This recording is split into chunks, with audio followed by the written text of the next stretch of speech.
तुलसीदास जी के पहले भी कई संतों और साधुओं ने श्री हनुमान जी की श्रद्धा में स्तुति लिखी, लेकिन क्या आप जानते हैं सबसे पहले श्री हनुमान जी की स्तुति किसने की थी? इंद्रादि देवताओं के बाद धरती पर सर्वप्रथम विभीषण जी ने ही श्री हनुमान जी की शरण लेकर उनकी स्तुति की थी। विभीषण जी को भी श्री हनुमान जी की तरह चिरंजीवी होने का वरदान मिला है। वे भी आज सशरीर जीवित है। विभीषण जी ने श्री हनुमान जी की स्तुति में एक बहुत ही अद्भुत और अचूक स्त्रोत की रचना की है। विभीषण जी द्वारा रचित इस स्त्रोत को हनुमान वरदान स्त्रोत कहते हैं। हर हर महादेव, जय श्री राम। दोस्तों, हमारे आज के इस अनुभव में इन भक्त ने जो संकल्प लिया, मैं उसे आपको भी लेने की सलाह दूंगा, क्योंकि संकल्प को लेने के बाद आपकी सभी मनोकामना 100% पूरी होगी। क्योंकि जो लोग अपने जीवन में बहुत परेशान थे, मैंने उन्हें भी ये संकल्प करने को कहा था और इस संकल्प को करने के बाद उनकी सभी परेशानी दूर हो गई। इन भक्त का नाम कार्तिक जी है और ये सौराष्ट्र के रहवासी है। ये जब भी कोई शुभ कार्य करने जाते तो वो कार्य सफल ही नहीं होता और इनके हर काम बिगड़ने लगे। ये जहाँ भी पैसे रोकते वो पैसे वहीं पर फंस जाते और हर बार इनके हाथ में निराशा ही लगती। लेकिन जब इन्होंने प्रभु के आटे की दीपक की माला का संकल्प लिया, इनके हर कार्य बनने लगे और उसके बाद जो भी प्रभु का नाम लेकर कार्य करते वो चुटकियों में पूरा हो जाता। दोस्तों, ये तस्वीर हमें कार्तिक जी ने भेजी है। ये श्री हनुमान जी का वही मंदिर है जहाँ पर इन्होंने संकल्प लिया। नमस्कार दोस्तों, मेरा नाम है विवेक और स्वागत है आपका विवेक क्रिएशन स्टोरीज में। इन्होंने कैसे श्री हनुमान जी का संकल्प पूरा किया, जिसके बाद इनके हर बिगड़े काम बनने लगे और कैसे प्रभु ने इनके पैसों की तकलीफ दूर की, वो सब कुछ आज हम जानेंगे। तो आगे कहानी इनके नजरिए से शुरू करते हैं। नमस्कार, मेरा नाम कार्तिक है। मैं अपना अनुभव बताने से पहले प्रभु श्री हनुमान जी को दिल से प्रणाम करता हूँ। अगर मैं प्रभु की भक्ति न करता तो पता नहीं मैं अपने जीवन में किस ओर चला जाता।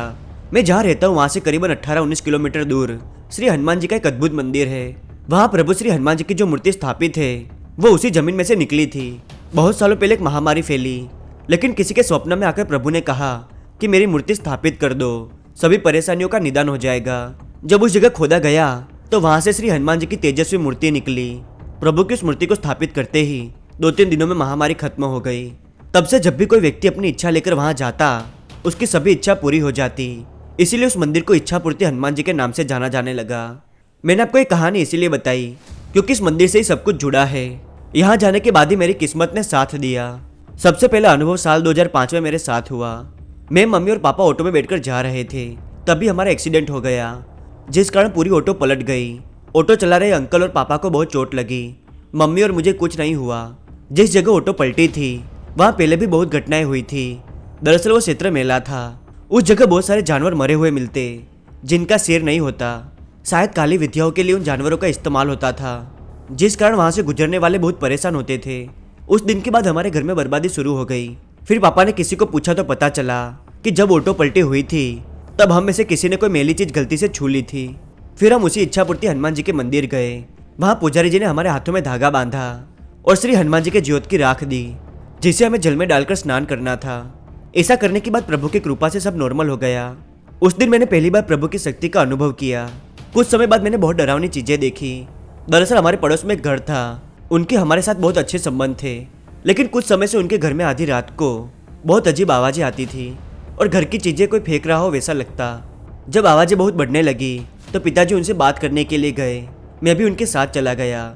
घर का दरवाज़ा खुला ही था तो मैंने और पापा ने देखा कि वहाँ जो आंटी रहती थी वो जमीन पर बैठकर कुछ अजीब हरकतें कर रही थी। फिर अचानक से वो उल्टी हो गई। उनका सिर नीचे और दोनों पैर दीवार से चिपके हुए थे। ये दृश्य देखकर मैं बहुत डर गया। जब उन अंकल ने देखा कि हम दरवाजे के पास खड़े हैं तो वो दौड़कर हमारे पास आए।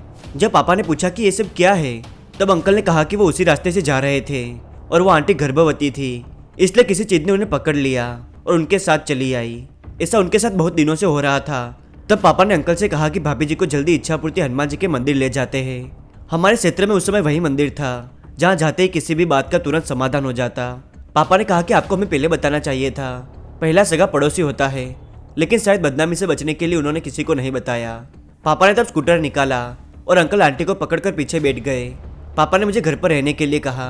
मैंने घर जाकर मम्मी को भी सारी बात बताई। पापा उस रात घर नहीं आए, इसलिए हमें बहुत चिंता होने लगी। हम प्रभु श्री हनुमान जी का नाम ले रहे थे। मम्मी ने दिया जलाया और प्रार्थना की। पापा अगली सुबह घर आए। हमारे पूछने पर पापा ने कहा कि श्री हनुमान जी के मंदिर जब वो आंटी को ले गए तो वो मंदिर की सीढ़ियाँ नहीं चढ़ रही थी। पुजारी जी का घर मंदिर के पीछे था। पापा ने जल्दी पुजारी जी को बुलाया। फिर उन्होंने प्रभु श्री हनुमान जी के पास जो जल रखा था वो लाकर आंटी के ऊपर छिड़क दिया, जिससे वो शांत हो गई। फिर पुजारी जी ने सभी के हाथों में धागा बांधा और प्रभु के ज्योत की राख दी। यह सब देखकर और सुनकर मेरी प्रभु के प्रति भक्ति और बढ़ गई। बहुत सालों तक उस रास्ते ने सभी को परेशान किया। फिर सबने मिलकर रास्ते के किनारे पर श्री हनुमान जी और काल भैरव जी को स्थापित कर दिया, जिसके बाद ऐसी घटनाएं घटनी बंद हो गई। अब मैं आपको हाल ही का अनुभव बताता हूँ, जिसमें मुझे श्री हनुमान जी ने स्वयं एक संकल्प का आभास करवाया। मेरे पैसे कहीं पर अटके हुए थे और जब भी मैं कोई शुभ कार्य करने जाता तो वो आधा ही रह जाता। जैसे मैंने कोई प्रॉपर्टी बेचनी या खरीदनी चाही तो सब कुछ ठीक होने के बावजूद वो डील कैंसिल हो जाती। ऐसा मेरे साथ बहुत बार हुआ, जिस कारण मेरा बहुत नुकसान होता और मैं किसी चीज़ में पैसे डालता तो वो अटक जाते। अब तो ऐसा हो गया था कि मेरे पैसे मांगने पर भी मुझे शर्म आने लगी, क्योंकि मैंने बहुत बार पार्टी से पेमेंट मांगने की कोशिश की, पर सभी जगह एक ही जवाब कि कार्तिक भाई पैसे दे देंगे, हम कहाँ भागे जा रहे हैं। मैं क्या ही कर लेता। दिन ब दिन परेशानी बढ़ती जा रही थी। मेरा एक 10 लाख का पेमेंट लेना बाकी था। अब मुझे उम्मीद भी नहीं थी कि वो पेमेंट आएगा। तब मैं वापस इच्छापूर्ति हनुमान जी के मंदिर गया और प्रभु से कहा, आप तो सब जानते हैं मेरे बनते काम बिगड़ जाते हैं और पैसे भी वापस नहीं आ रहे। ऐसे ही चलता रहा तो सब बर्बाद हो जाएगा। कुछ कीजिए प्रभु, आप तो सबकी इच्छा पूरी करते हैं, इसलिए आपको इच्छा पूर्ति कहा जाता है। कोई संकेत दीजिए, आपने पहले भी मेरी बहुत मदद की है। ऐसा कहकर मैंने प्रभु के सामने देखा और फिर काम पर लौट गया। रात को मुझे मेरी आवाज़ सुनाई दी, जो मैंने सुबह प्रभु के मंदिर कहा, बिल्कुल वही शब्द मुझे सुनाई दिए और आखिर में आटे के दिए दिखे। प्रभु ने मुझे कुछ संकेत दिया, लेकिन मैं समझ नहीं पाया।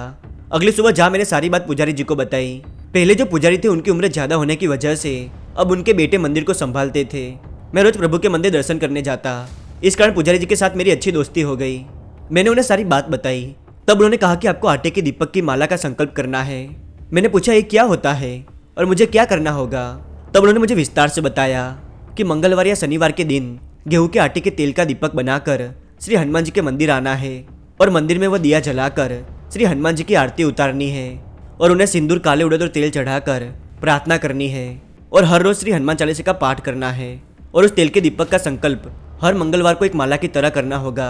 जैसे पहले मंगलवार को 1 दीपक, दूसरे मंगलवार को 2 दीपक, तीसरे मंगलवार को 3 दीपक, वैसे ही 11 मंगलवार तक 11 दीपक करने हैं। फिर 11 मंगलवार के बाद फिर से 10, 9, 8, 7 उल्टी गिनती से 1 तक करनी है। तब जाकर आपकी माला पूरी होगी और मनवांछित फल की प्राप्ति होगी। इस संकल्प से सुख समृद्धि, घर में शांति, कर्ज से मुक्ति, ग्रहों की शांति, कार्य में सफलता, विवाह संबंधित बाधा, सभी तरह की बाधाएं हट जाती है। लेकिन ये संकल्प करते वक्त कुछ नियमों का ध्यान रखना है, जैसे ब्रह्मचर्य का पालन करना है, मांस मदिरा से दूर रहना है, मन में शुद्ध विचार लाने हैं और प्रभु का स्मरण करते रहना है। किसी का बुरा नहीं सोचना और मन में किसी के भी प्रति पाप नहीं रखना। हमेशा दया भाव रखना और दान पुण्य करते रहना। अगर घर में सूतक हो तो ये उपाय न करें। पुजारी जी की बात मैंने ध्यान से सुनी और सभी नियमों का पालन किया। ये संकल्प जब मैंने करना चालू किया तो इसके परिणाम दिखने लगे। मेरे काम बनने लगे और मैं जहाँ भी पैसे रोकता वहाँ से मुझे दुगने पैसे वापस मिलते। और ये संकल्प जब पूर्ण हुआ तो मेरे 10 लाख रुपए जो अटके थे वो मुझे मिल गए। वो पैसे तो मैं भूलकर ही बैठ गया था। आज भी मेरे हर कार्य बनते हैं और मैं जिस किसी को भी संकल्प करने का कहता हूँ उनके भी सभी कार्य पूरे होते हैं। शायद प्रभु मेरे जरिए दूसरों का भला करवा रहे हो। अगर आपके घर में भी परेशानी चल रही है तो आप भी ये संकल्प करके देखिएगा, जरूर फायदा होगा। जय श्री राम। मैं सबकी ओर से कार्तिक जी का धन्यवाद करना चाहता हूँ कि उन्होंने समय निकाल कर हमें यह अनुभव बताया। अगर आपको प्रभु का ये अनुभव पसंद आया हो तो इस वीडियो को लाइक कर दीजिए और इस चैनल पर नए हो तो इसे सब्सक्राइब जरूर कीजिएगा, ताकि प्रभु के ऐसे नए अनुभव आप सभी तक सबसे पहले पहुंच सके। और ये है वो कमेंट्स जो मुझे बहुत अच्छे लगे। ऐसे अपना साथ बनाए रखिएगा। और आप मुझे अपना अनुभव बताना चाहें तो vivekcreationstories@gmail.com पर बता सकते हैं। और हो सके तो इस वीडियो को अपने परिवार वालों और दोस्तों के साथ जरूर शेयर कीजिएगा, ताकि प्रभु की महिमा के बारे में सबको पता चल सके। दोस्तों, मैं इंस्टाग्राम पर प्रभु से जुड़े रहस्य और उनकी कहानियाँ बताता हूँ। अगर आप मुझे फॉलो करना चाहें तो डिस्क्रिप्शन में लिंक दिया है। मिलते हैं अगले वीडियो में नई कहानी के साथ। तब तक के लिए धन्यवाद। जय बालाजी महाराज।